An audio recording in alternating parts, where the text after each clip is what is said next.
Good evening and welcome to tonight's GamedayU Basketball Show. I'm your host, Alyse Jones, and I'm joined here by Ben Thomas, Myles Smith, and Saul Meyer. We have a lot of fun stuff in store as we predict the tournament seed for OU, hear from center Kirk Weth, and see the top 5 plays from the last week. But before we move on, let's go back to Monday night when the Crimson and Cream traveled to Lubbock, Texas. Oklahoma had the biggest jump. Teams that have different priorities. Oklahoma had the biggest jump in the AP Top 25 in program history this week, moving from number 24 to number 9. But Texas Tech extinguished the Flaming Hot Sooners by a score of 57-52. Head coach Lon Kruger said this game serves as a reminder of how versatile they need to be. Play different teams that have different priorities. Tech does a very, very good job defensively, and they make it hard to score. And when you come out of a game like that, you're reminded that you just have to give more attention to details. You have to cut harder. You have to post stronger.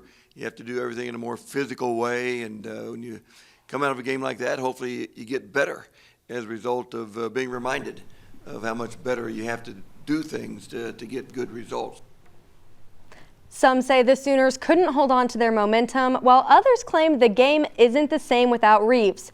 What do you think the headline from Monday's game should be? Ben, we'll start with you. Honestly, I'm taking a positive from the game. I know we lost, but I'm taking the positive that we shut down Mac McClung, one of the best, if not the best scorer in the Big 12. To me, he is the best player in the Big 12, and we were able to hold him to 0 field goals made. In last 7 games, he averaged 21 points per game and has never scored less than 16 points in a conference game. We held him to 6, and those were all on free throws. Now, he also had 1 rebound, 2 assists, basically not existent in this offense. And if you're a coach, that's your dream. The top scorer, not existent in offense, you think, heck, we're getting the win tonight, but Tech obviously has that depth. They're a really good team in the country for that reason. And I mean, I have to give credit to Elijah Harkless, though. When I watched that game, he seemed to be covering him a lot. That man was moving around screens well. He did not give Mac McClung an inch of room to get anything going. And so props to you, Elijah Harkless. I mean, you had a tough task, but if I'm the Sooners, if I'm Lon Kruger, I'm smiling because now I know I can put this guy up against any dude in NCAA, and he can lock him down. If you can lock down Mac McClung, who's one of the best pure scorers in college basketball, you can stop anybody, honestly, at that point. Ben, Big Ben, my guy. I appreciate the optimism. I really do. But I'm going to have to disagree. It was clear that the game versus Texas Tech, that we needed Austin Reeves, number 12 for the Crimson and Cream. He is our go-to guy. In tough road matchups, for example, the game versus TCU, Reeves had 41. And besides that, Brady Manick, well, there is an upside to it. Brady Manick slowly figuring things out. He's slowly starting to get his shot back in rhythm, and his performance felt like another step in the right direction. Now, on the downside, his fatigue, on the team overall, you can see guys was tired. 4 guys played 33 minutes, which led Texas Tech to multiple offensive rebounds in the second half. And then it was just a struggle to see. You know, guys like Umoja Gibson, Davion Harmon tried to be that go-to guy and replace Austin Reeves as the one to do all the scoring, but it just wasn't there. And it was clear to see that in the game versus Lubbock. You know, I gotta disagree with you. See, the thing I took away from this game is, and I'm gonna at least try to stay as optimistic as I can, is it's not the end of the world. It's not. You know, I get it. We lost. But our defense looked good doing it. And that was an ugly game. It was. You know, it was an ugly game for both teams. And I do think the better team won. I think Tech is the better team, and they proved it. But our best thing is we did stop Mac McClung. He went over 7 from the field. And the thing that I think kept us in the game and helped us from getting blown out was we turned defense into offense. Our defense, we can say, is elite compared to some of these other schools. We have a great defense. And the fact that we're able to force all these turnovers and turn this defense into offense really helps us out. in keeping us in ball games, and coaching helps us too. A lot of that has to do with coaching under Lon Kruger, who I think has not been getting the respect he deserves when it comes to being a Coach of the Year candidate this year, but we'll talk to that later. And we were shorthanded. Yes, we missed Austin Reeves, but it's 2021. We've experienced almost an entire year of COVID, and we've had shorthanded games. When we played Florida in the football game, in the Cotton Bowl, they were shorthanded, and we said, oh, no excuses. Now the shoe's on the other foot where we were shorthanded and we lost. No excuses. Well, even with this loss under their belt, Lon Kruger still has led this team to 3 consecutive top 10 wins. According to NCAA basketball correspondent Andy Katz, former Sooner coach Kelvin Sampson is in the running for Coach of the Year, but Kruger isn't in the top 10. So the question is, do you think Kruger should be in the mix for Coach of the Year? Yes, he should definitely be in the discussion, obviously. The Sooners came into the season not having the highest of hopes for what they have been doing. They have definitely gone further than a lot of people have expected, and they went from like a 9 to 11 seed potentially in March Madness to now predicting between 4 and 6. That's a pretty big jump.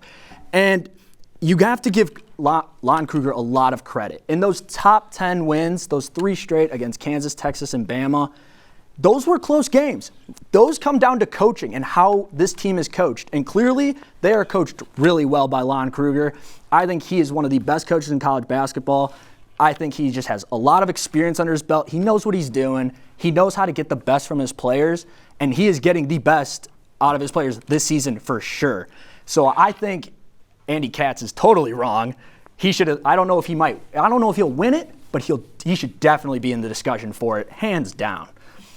I mean, just to go off to what you said, I mean, it's no question. There's really no question. And if you think otherwise, you're not watching college basketball. You're watching the wrong thing. You're watching golf. Go watch something else, honestly. Because every single team that Lon Kruger has been coaching at, he's made an NCAA tournament appearance. And winning runs in his blood. And throughout his years at OU, he's currently 190 to 122, I believe. That's his record. He's continuing to build his resume here at OU as one of the best coaches that we've seen here at Norman and coach at the Lloyd Noble Center. And not only has he been fortunate enough to coach talented players like Blake Griffin, the Buddy Hields, Trey Young, Isaiah Cousins, he's also had a great support system behind him. Assistant coaches like Coach Hartman, Coach Pooh, Coach Molinari. These are guys that have a winning culture. They want to win no matter what. And when you're surrounded like success, like Lon Kruger is, the only outcome is success. I mean, with all that being said, in Lon we trust. In Lon we trust, really. Yeah, and going off that superstar thing, OU really doesn't have a reliable superstar that they go to, like a Trey Young or a Blake Griffin. And I think the fact that we've made this run without a reliable superstar like that really proves that absolutely Lon Kruger should be in the Coach of the Year category. Is he the favorite to win? No, not at all. That goes to Scott Drew for Baylor. But Lon Kruger has showed that with our good defense and good coaching, we're a good team. And honestly, right now we're a 7-9 team, but we're 11-5 because of our coaching. And I think that shows that Lon Kruger can do it. But my favorite to win Coach of the Year is Scott Drew out of Baylor. This Baylor team is untouchable. They have beaten every single team they have played by more than 8 points. The only team ever to do that is UNLV in 90 and 91. That was 30 years ago. This is a good Baylor team, and we have not seen a team this good in a very long time. Well, the Sooners' success this season cannot go unnoticed, so let's keep it simple here. I want to know what seed you project the Sooners will be in the tournament this year. For me, it's my former hockey number 5, baby. Let's go. With Baylor, West Virginia, Oklahoma State, Texas, all those coming up in the schedule for the Sooners, it'd be a shock if the Sooners went undefeated to close out the year. I mean, like Saul said, Baylor is Baylor. They're one of the best teams. That'll be tough. But plus, to me, there is no slowing down Baylor, like I just mentioned. So I expect the Sooners to probably drop a couple games, Maybe Texas gets the revenge. Maybe West Virginia gets the revenge. Play Oklahoma State twice. I mean, if you can come out 2-0 against Oklahoma State, that's a win. So I think the Sooners originally being predicted at 9-11 felt right, but with Lon Kruger's coaching and how this year has gone, I would be stunned if they are anything lower than 6. And so that's why the last prediction I saw as of today, they were at number 5. So I'm going to stick with that. I really think they'll stay there, and they'll get that 5-12 matchup against somebody probably really good, and it'll be a tough game, but I think the Sooners will make it through there too. Ben, my guy, I'm really going to have to disagree with you on this. Like, we're always disagreeing. But it's okay, though. You're still my guy. I'm going to have to take OU going as the number 9 seed. And here's why. OU's Big Three, which consists of Davion Harmon, Austin Reeves, Brady Manek. All 3 of these guys have not played a game where all three of them have played well. It's either been 2 or 1 person show up in big moments like that. Also, we've been having issues of guys in and out of the rotation due to COVID protocols. And it's really been hard to have the team come together and be cohesive and win games. Honestly, you've had guys like Alondas Williams and my guy Elijah Harkless, as you can see. How could you be so heartless? That's my guy right there, you know. So it's just been hard for guys to just be competitive and just come together as a team and just unite as one in order to get W's, honestly. But hey, that's just my take on it. Prove me wrong. Let me see y'all as a top 5 team. That's what I want to see. That's what I'm here for. Prove me wrong. That's all I got to say. Myles, I have them as a top 5 team. In fact, I have them as a 4 seed. I think OU has been great this year. They have had one of the toughest schedules I have ever seen, where they played 4 top 10 teams in the month of January. And they've shown from that run that they can beat any of the good teams, or the majority of the good teams. And I think that comes down to coaching and Lon Kruger. And I think if they can get that 3, 4, 5 seed, they can really shock the world and make an improbable Elite 8 run, or maybe even better. And I think OU wins, and the best part of OU's game, aside from their defense, is teams not taking them seriously as a legit contender. OU capitalizes on that. That's why you've seen in a lot of these games like Alabama or Texas, OU's jumped out to a big lead.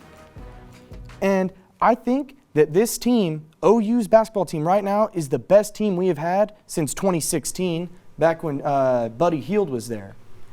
And I don't think our record reflects that, and that's just because the Big 12 is so stacked this year. But I do think we can make a good 4, 5, maybe even 6 seed and make a deep run in this tournament. I might have to disagree with you on this is one of the best teams we've seen in a while. No, yeah, me too. I called this team the team of role players, honestly. Like, they are. This would be a great team surrounded by that one guy. They don't have that one guy. So I'm not discrediting the Sooners at all. They are a great team, and they have shown that. But I think they would be a top 3, maybe a 4, maybe even the 5 seed if they had that one guy. Like, if they had that dude that can win them ball games, like a Cade Cunningham, like a Jared Butler, like a Mac McClung kind of thing. You know what I'm saying? I wouldn't necessarily go out my way and call them all role players. Austin Reeves is still that dude, honestly. No, yeah. He Davion obviously is the Harmon. main dude in the offense, but I'm saying, like, he would be a great second-hand. He'd be a He's not perfect Trae second-hand man to a Trae Young kind of thing. He you had know? 41 against TCU last year. What do you mean? Yeah, that was one game. It was one game. One game, man. Well, coming up next on Game Day U, we're going to discuss the struggles one of Oklahoma's key players has faced this season and discuss his new role on the team.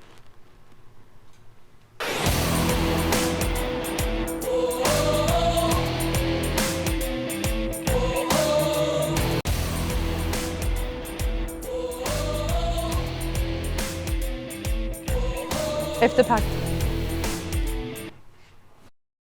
Imagine being forced to not just flee your home, but your home country. Nearly 20 years ago, Kirk Quaith and his family left South Sudan for the United States in order for a better life. I was born in South Sudan, where a civil war was happening at the time. So basically, my family had to flee when I was a child, about 2 years old. we ended up fleeing to Egypt, which is the country right above South Sudan, right north of South Sudan. And basically we were forced to just try to find a way to live. We were basically homeless for like half a year or so, until my parents were able to apply for refugees, and we got accepted, and they brought us over to America while I was still a child. Quaith and his family left everything they had behind, a sacrifice his parents were willing to make. My parents gave up everything they had, you know. They gave up their family, left family back home. They left our home, our possessions, everything, just to help me and my siblings, you know, create a future for us. After everything Quaith and his family had been through, they had finally arrived in Salt Lake City, Utah, where Quaith picked up on basketball at a young age, but he had no idea where it would take him on this extraordinary journey. I started playing around 6th grade, but I didn't start taking it serious until like my sophomore, junior year in high school, because then I realized like I could actually make a career off basketball. You know, I could actually get a scholarship and afford school if I continue to play basketball. And because I know if I wasn't able to go to, if I wasn't playing basketball right now, I wouldn't be in school, because I wouldn't be able to afford it myself. My family wouldn't be able to afford it. So basically, I'd be working full time right now just to help support my family if I didn't have basketball. Quaith was now facing a new challenge with basketball. He just simply could not stop growing. I went from freshman year 5'9" to sophomore year 6'3" to junior year to 6'6", and then senior year I finished off senior year at 6'8". Went to my freshman year was measured and I was at 6'9", and then once I got to OU 2 years later after my freshman year at 6'9", I was measured at 6'10".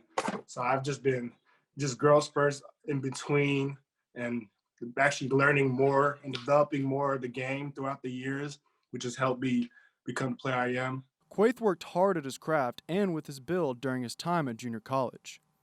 Even after being forced out of his own comfort zone, Quaith began to embrace it. I felt like I needed to get somewhere where I stuck out, where I'm not in the comfort zone. You know, I had to explore different places, you know, and getting a chance to play in the Big 12 is just like, that's not an opportunity. It's not an opportunity much people get. So it was hard for me to give up that opportunity. He had to adapt to a whole new country, a whole new lifestyle. And now he's the starting center for the University of Oklahoma. In Norman, I'm John Barry, GamedayU Hoops.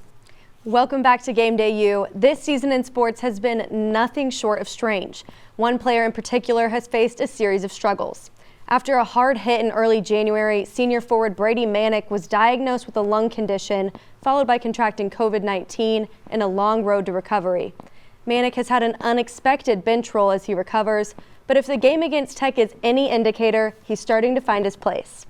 Do you think Manek is starting to adapt to his new role with the Sooners? Yes, I think he is starting to adapt to it. Obviously, it will take time coming back with the lung condition and then COVID. Obviously, your conditioning will not be as good as it used to be. And Brady has always been the guy. Even when Trae Young was here, he was like the second-hand dude. He was making his way up. He came into this season as our dude, and Austin Reeves took over, and then he had a couple bad games. You started to see him kind of fall off, which obviously would be tough for anybody. But that Tech game just showed that you can see he's starting to come back. He's getting boards. He's getting putbacks. He was making big shots, contested shots. And Brady Manek has been one of the best three-point shooters for Oklahoma. He's always had that in his arsenal. And I think for him to come back to where he needs to be, he needs to rely on his shot. He needs to continue to shoot the ball, because that's where he's at his best, is in his shooting, in my opinion. Best case, he returns to his old form and becomes a stud for the Sooners heading into March Madness. But honestly, if not, I think the role he's in right now fits him perfectly. You have a limited minutes. You kind of just go in and you play your game. You're not the focal point of the offense anymore. You can kind of just play your game, get your touches, score some points, and just help this team win on both sides of the ball, and Brady can do that for us. You know, I say that we've really been blessed to have Brady Manek play for OU all 4 years that he's been here. And it's safe to say that even when he first arrived here in Norman with Trae Young, everybody tried to compare him and put him on Trae Young's level when that wasn't the case, you know? And especially him being dealt with adversity time and time again, people, especially Sooner fans, doubting him as not being that go-to guy that we know and love that he is. He still is Brady Manick. He's a very skilled, sharp-shooting forward that provides floor spacing on offense. He's very effective on defense. Still needs to be a little bit more aggressive, but honestly, we understand what he's been going through at this time period. He's, like you said, been going through with lung issues and COVID as well. And it's just like, it's building your way back to your normal self. We slowly see him progress to him being that person that we know and love. You can see it in the Kansas game, in the Alabama game. Time and time again, he's made small little plays that have been effective and that show that he is becoming that person that he is when he first arrived here in Norman. He's still currently he's averaging 11 points, 4.2 rebounds, and still in 23 minutes of play. So with all that being said, it's a marathon, not a sprint. So just give the man some time. He'll be back. Number 35 for the Crimson and Cream will be back. That is my guy. I know that he will come through for us, and he will provide more wins for us in the future.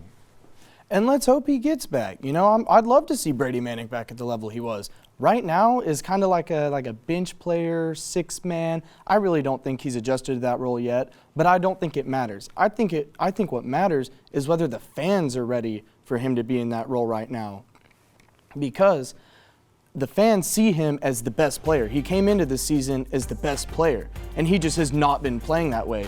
Some of the plays he's been making, especially against this Tech game, he just has not looked good. Like, for example, let's look at this right here. He gets the ball stripped. So, okay, he's in position to make a defensive play, nothing. Oh, but the guy missed it. But he's not even there to make the rebound. You know, he just has not been what OU guys are used to at that almost superstar, almost number one. Maybe he's a number one kind of guy, maybe not. But I think right now, at best, he's our second best player behind Austin Reeves. And the way Devion Harmon's been playing, he could make a case to be our third best player. And even as a starter, I'd rather have Kerr Queth's big man defense than Brady Manick's Larry Bird or Dirk-like offense on our team, because we have guys that can kind of score, but if we can just shut guys down big and on the outside, I'd rather have that. Well, this weekend, there's hopes to see Manick take the court alongside Austin Reeves, who missed a series of games. The Sooners take on Iowa State in a Big 12 matchup at home Saturday at 11 a.m. What can we expect to see when the Sooners play the Cyclones? We can expect a solid team performance, a game where the Sooners will play their game and should have control the entire game. This Iowa State team is not as tough as the recent stretch of teams that the Sooners have played, and it's noticeable. This Iowa State team is 2-10 overall, dead last in the Big 12. Obviously, you should never count a team out. Any team can win any given night. The Sooners, who have been underdogs for the last few games, know that very well, but OU scores more, and Iowa State gives up just as much as OU puts up. So I really think their defense isn't as good, and if this offense can just space the floor, move the ball around, get their guys open, Reeves coming back obviously is huge, another scoring threat. I think the Sooners should be able to, I don't know, maybe if they could dominate this game. Iowa State has the capabilities of keeping it close, but this should definitely be a game where the Sooners have full control, and with Austin Reeves back, they will be even more in the driver's seat because now they have their best scorer back. So I think it's huge. That is true. We do have Austin Reeves back. But still, don't get comfortable, y'all. Like, come on. Just because the main guy is back, that doesn't mean, oh, I'm just going to chill. I'm not going to get the basketball like that anyways. Don't do that. No, come on. Don't get comfortable, man. We've been fortunate enough to have guys like Umoja Gibson, like Elijah Harkless, like Jalen Hill, even guys coming off the bench like Victor Awuwakor and Kerr Queth be consistent in big-time moments. And You can see in like the game versus Alabama, guys came up in big time moments, especially Mo Gibson and Elijah Harkless. And really, it was really a sight to see. The energy was packed. Everybody had high energy, and they just came out the gate just full with energy. And it was just a really good thing to see because a lot of people had us down to lose this game. And you know, we just can't be comfortable. Just because Austin Reeves is back, we just can't take a day off.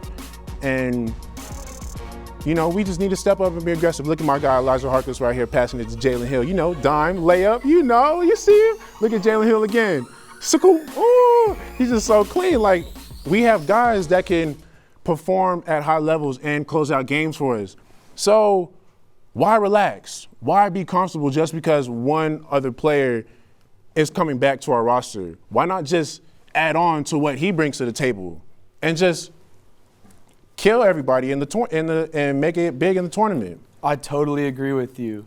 You know, because the reason OU has gotten such big leads in those games is because they were underdogs and people didn't take them seriously. I'm going to focus on one word to describe OU's team, and especially for this game against Iowa State, and that word is hustle. OU has the most hustlers, the best hustling center team in the country. No, we are not the most talented. I can be the first to tell you that. We as in OU. But you don't need talent because OU has a ton of hustling guys on their team and they hustle more than any team in the country. Their defense is elite and their best part about it is that they can turn defense into offense. And OU has proved that you don't need a talented team to win big games as long as you have the hustle and the heart that OU has. And Austin Reeves is back. We're happy about that. But I wouldn't expect him to have a big game. He's been out for a few games now. He might come back a little rusty. You know, I don't know if he had COVID or if he was just in protocols, but he hadn't been playing, so I think he's rusty. So I would expect for this next game, guys like Devion Harmon and Umoja Gibson to put up big numbers in reliance of Austin Reeves. Well, quickly, before we move on, Baylor head coach Scott Drew announced that the Bears would be postponing their next 2 games, including their matchup with the Sooners on Wednesday, February 10th. With that said, coming up next on Game Day U, we're sending it to our remote team, Tyler DeLuca, Grace Burget, and Amaya Ward, to hear about the women's team Super Six and the key to their success.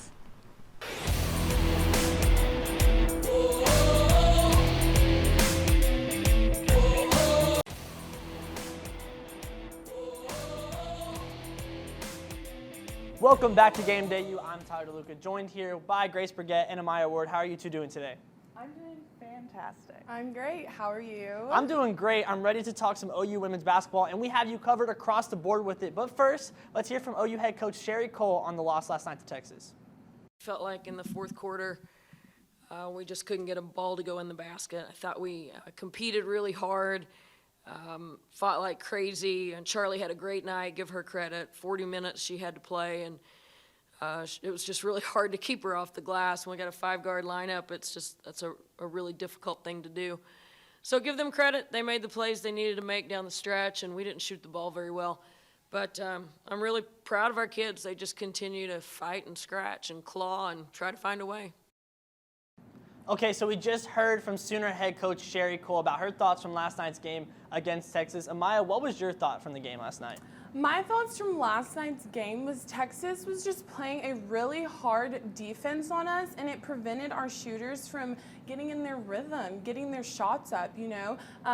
Charlie Collier was unstoppable last night. Even in a 2-3 zone, we struggled keeping her from racking up her points. I mean, she scored more than half of Texas's points. Like, she was just unbeatable, and that's simply just because she's 6'5". And our tallest player playing last night, Maddie Williams, who's about 6 foot, you know, like, she couldn't even really do much with Collier, you know, and so I think definitely that she was unstoppable and that their defense was really intense and our girls were just having a hard time getting their shots up, and Texas just played the better game.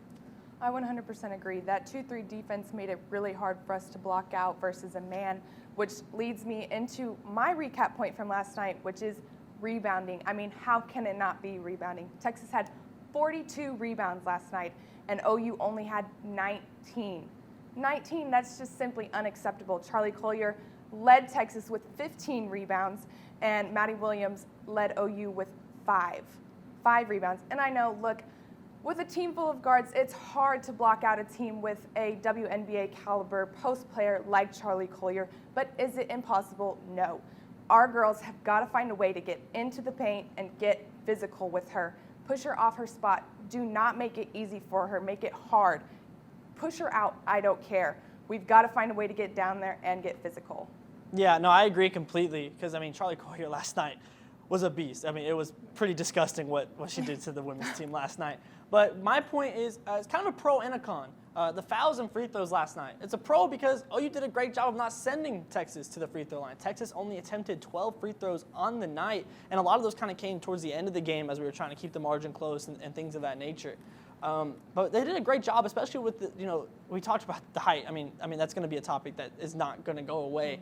And the height and the defensive mismatches across the board, not fouling because of those. I mean, that's a huge win for the Sooners because it's not exactly like you have depth to get into foul trouble. You don't have that luxury right now. So staying out of foul trouble was a huge pro for the Sooners last night. But the con is you don't have a way to stop Collier. Right? There's no way. I mean, you have no defensive strategy. So if you can't stop her on the court, then you need to get her off. And that is by getting her into foul trouble, which the Sooners were not able to do until the very end of the game. When we saw her get 3 fouls in the fourth quarter, but it was just too little too late. But it also proved that you can do it. It's not an impossible task, as crazy as it may seem. You have to get her into foul trouble to get her off the court. The Sooners only attempted 9 free throws last night. They went 4 for 9 for 44% from the charity stripe. And that's just unacceptable for me. Not only getting to the line, but then using it as an advantage to get Collier off the court because you can't stop her on it.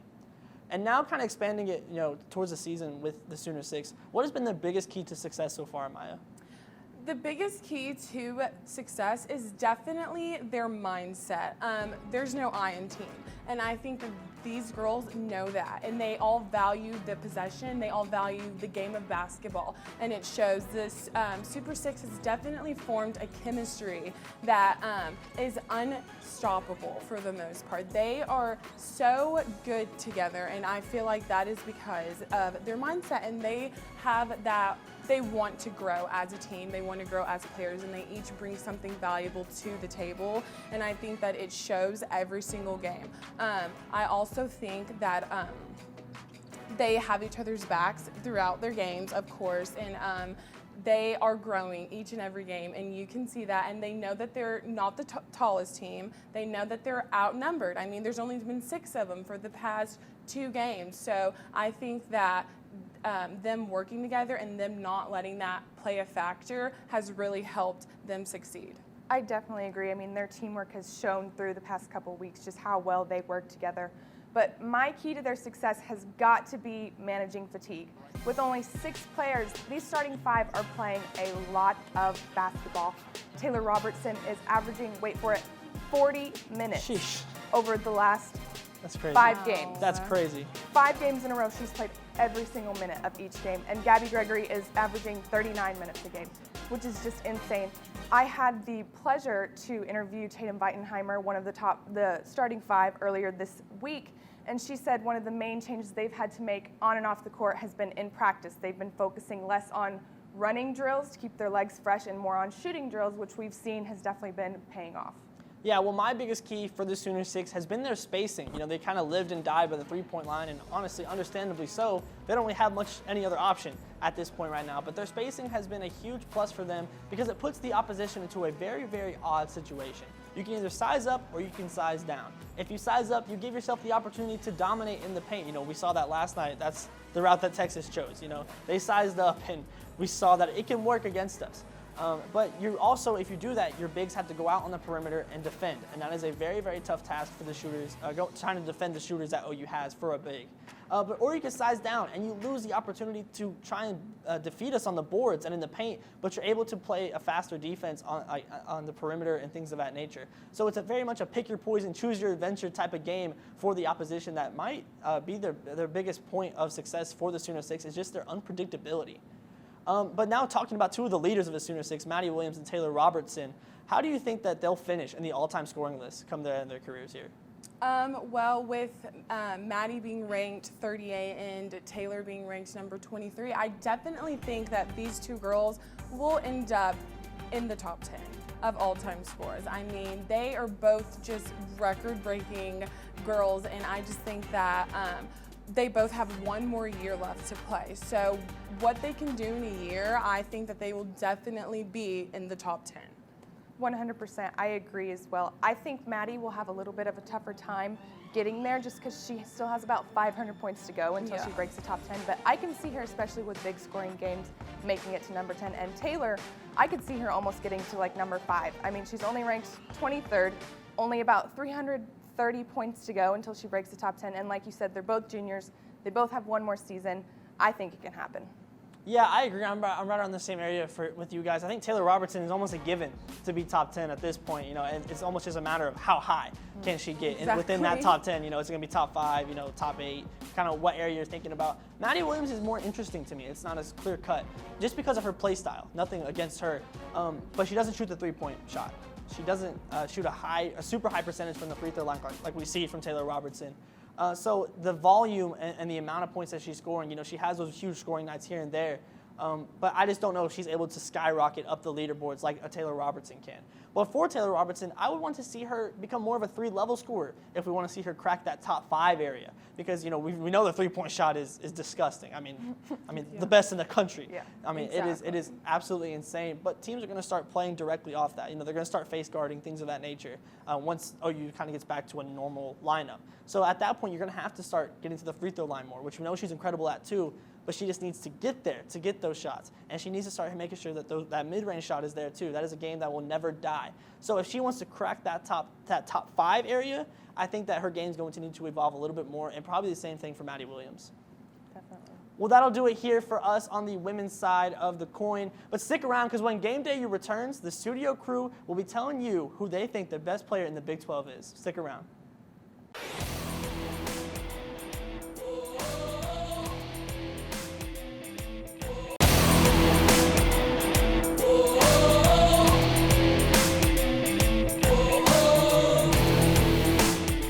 Welcome back to GamedayU. Before we take things to a national landscape, here's Dylan Rivera with the top 5 plays from last Wednesday to this Wednesday.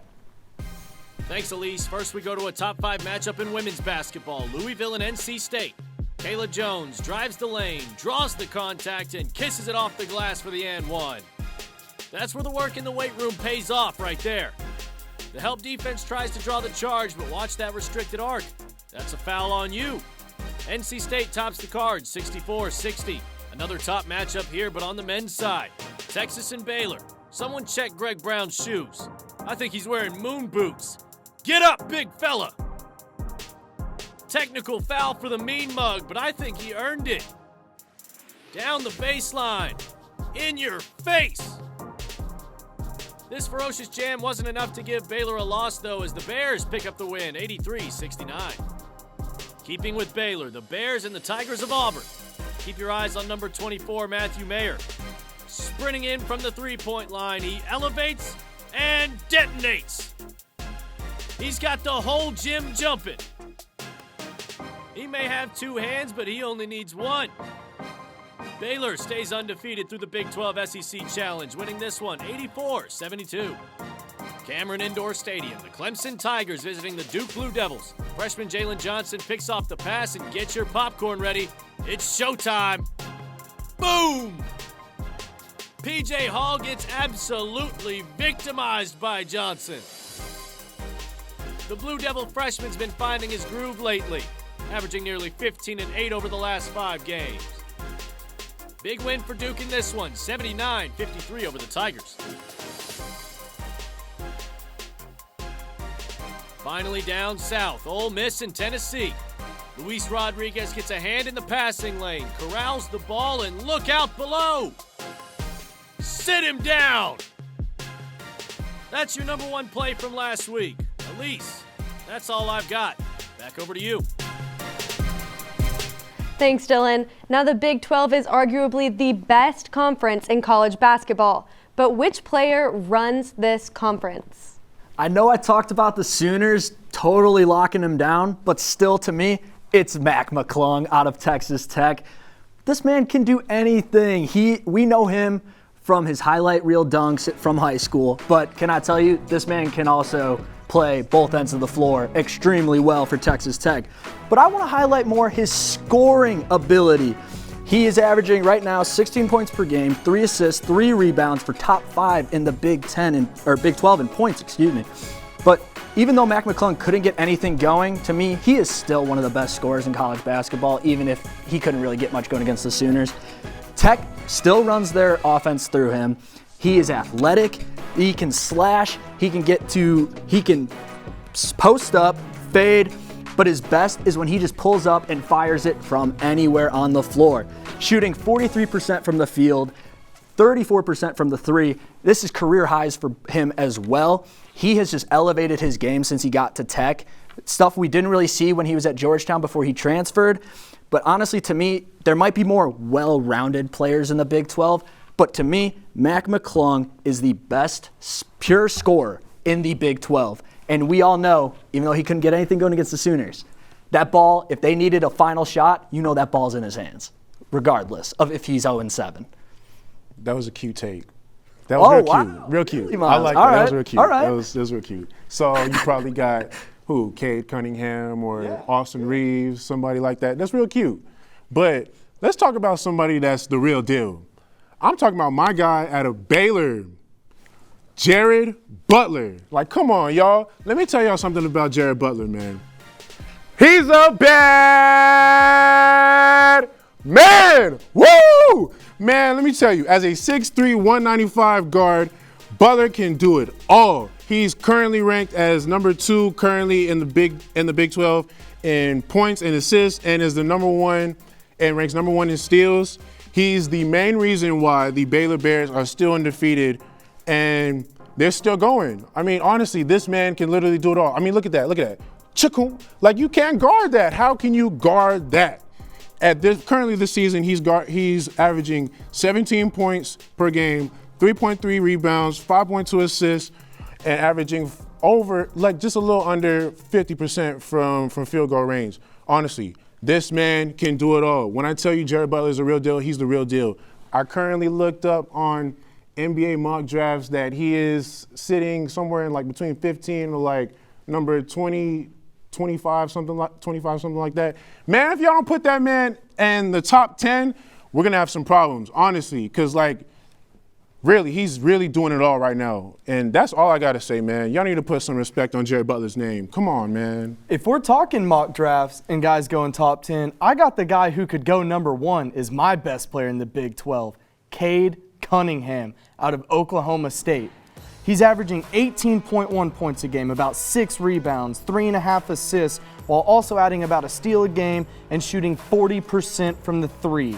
Oklahoma State is extremely mediocre this year, but they're 11-5 because of Cade Cunningham. He has made them contending to be maybe 26, 25, somewhere in there as a ranked team. He has made them that way, and him alone. His game, he can score from anywhere. He pulls up from 3. He has great post moves. He runs the fast break well. He can find the open man and make great passes to get it to him with his assists. He's athletic. He can dunk. And in case you didn't know, he's 6'8" as a point guard. He is a phenomenal basketball player and has all the measurables to make it big past the collegiate level in the NBA. I think he's going number 1 overall, and I honestly think in less than 5 years he's going to be an all-star too. It's a bold statement right there.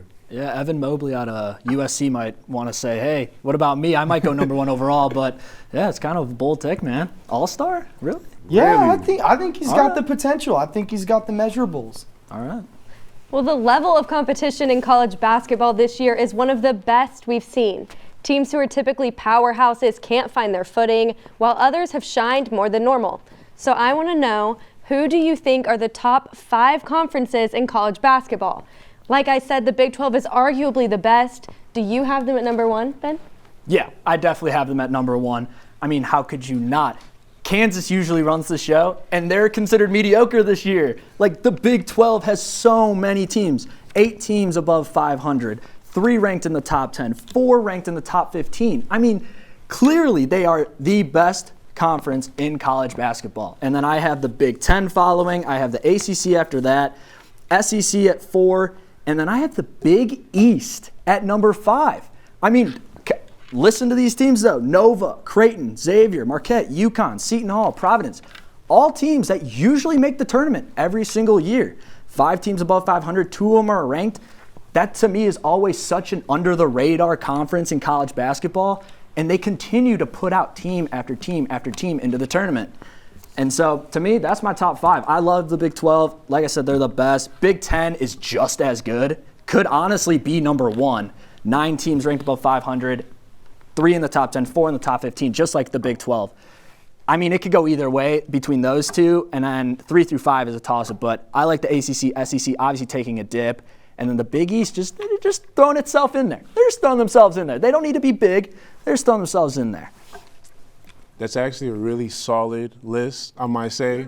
I'm going to agree with you. I didn't give you the Big Ben this time. If I didn't disagree with you, I would have said Big Ben. Yeah, I know. Come on. I know. You know. I know. But I'm going to have to do a little rearranging on my part. I'm going to have to go Big 12, of course, as my number 1. I'm going to have to go Big 10 at number 2, SEC at number 3, now that teams such as Auburn are making some noise now that they have Sharif Cooper back. And he's a very elite point guard, if you guys don't know. Be on the lookout for him. And at my number 4, I got the Big East. And the ACC, I'm going to have them ranked as number 5. That's just my take. Teams in the going back on the Big 12, other teams in the nation can't compete with them. Honestly, you have, Baylor? You have even our little brothers in Stillwater making some noise with Cade Cunningham. Like, for real, like, we're making noise here. Like, no other team in the nation can compete with that. Besides Iowa State, who we play on Saturday, I don't see anybody in the nation competing with us. And that's just my take on it. Well, here's my take. Big 12's the best, and Big 10's second best. But it's a toss-up. Either one could be 1 or 2. And yes, you are reading that right. I have the American Conference as the 3rd best conference in college basketball. They have a lot of sleeper teams like Houston, Wichita State, Memphis, SMU. And the Big 12 is stacked this year. They have 6 teams ranked in the top 25. Oklahoma State is a borderline. They get another win or 2, they could be number 25, make it 7 ranked teams. Big 10 also has 6 ranked teams in the top 25, with Rutgers being on the border. It's 1 and 2, depending on what kind of day you are. But I think the difference that it is Baylor being better than Michigan is the best team that makes Big 12 the best. Do you want to get him? Because let me start. Let me get him. Let's hear it. No. You can go first. No. You go first. No. I'm letting you go first. I'm letting you go first. Let's hear it. Come Saul. on, let's go. Big Saul. Yeah. They just My put me on guy. the screen shaking my head, man. Do I need to mediate here, or you guys? Oh, no, you guys I think we got it. We got it. We got it. Okay, all right. Okay, dude. Houston just lost to East Carolina. Like, what? No, the American is not even in conversation here. Yes, they might have 1 or 2 good teams every year, but they are definitely not in the conversation. The Big East I think, would easily beat any team in the American Conference. Myles, I can't even do this anymore. Myles, it's your turn. Oh, let's go. Come on. Big Saul, my guy. Yep. Uh-oh, you got my guy. Are you drunk right now? No, I'm Why do not. you have American ranked as number 3? Over What? ACC and SEC? They have Are you sleeper serious? teams. SEC and ACC are down Name this one year. team that can beat another team out the SEC and ACC. I think right now Houston playing at the top of their game could beat Watch what you say. even though they just lost, they could beat UNC maybe, I don't know, but Duke is having a bad down year this year. I think they could pull off an upset. Coach K, though, he's going against Coach K. All right, I'm going to bring it back in and say, coming up next on Game Day U, our analysts will make their picks for this weekend's biggest games. Stick around.